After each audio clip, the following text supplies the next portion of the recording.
Hello guys, আসসালামু আলাইকুম। কাজের ফাঁকে ফাঁকে আপুরা ভাইয়েরা আপনাদের সাথে আজকে গল্প করব। যেসব আপুরা আমাদের মতো সবাই সাংসারিক কাজে ব্যস্ত, আমরা সবাই সব আপুরাই সংসারে কঠোর পরিশ্রম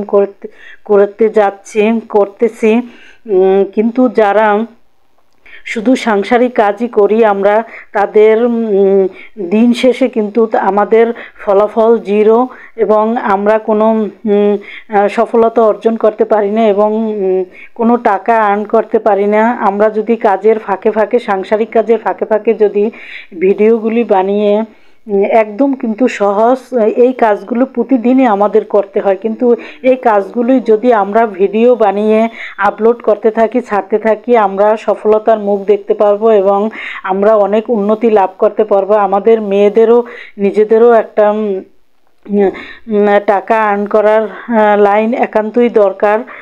তাই সবাইকে বলছি, যারা যে আপুরা এখনও কাজ করেন নাই, আমার মতো কাজ করতে থাকেন এবং টাকা আর্ন করতে থাকেন।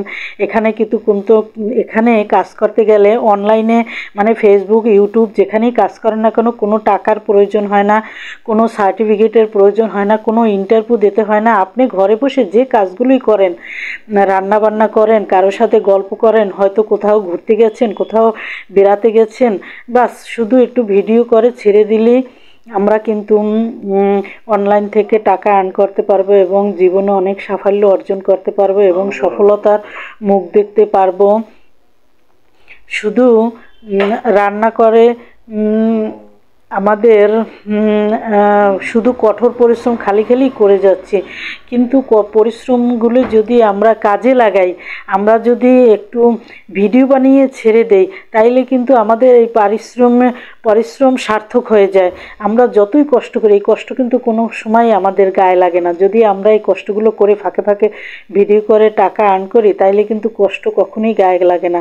তাইলে আপনারা এখনও আপুরা বসে আছেন কেন? এখনও কাজ করতে শুরু করে দেন এবং কাজ করতে থাকেন। এখানে কিন্তু খারাপের কিছু নেই, এখানে কোনো চরিত্র খারাপ হয় না এবং কোনো খারাপ লোকের সাথে মিলতে হয় না। যারা খারাপ তারা ভিডিও না বানালেও খারাপ, আর ভিডিও বানালেও খারাপ। আপনি যদি ভালো থাকেন, সংসারের মধ্য থেকে এভাবে কাজ করলে কারও কোনো মানিজ্জাত এবং সম্মানহানি হয় না, বরঞ্চ আরও সম্মান মর্যাদা পাবেন এবং সবার কাছ থেকে আপনি অনেক আদর পাবেন, ভালোবাসা পাবেন, সম্মান পাবেন এবং আপনাকে সবাই ভক্তি শ্রদ্ধা করবে। বন্ধুরা, আজকে রান্না করলাম, আপনাদের সাথে অনেক গল্প করলাম। আমার ভুল ত্রুটি ক্ষমা করবেন এবং মার্জনা করবেন। রান্নাগুলি আমার কেমন হয়েছে আমাকে জানাবেন। Thank you.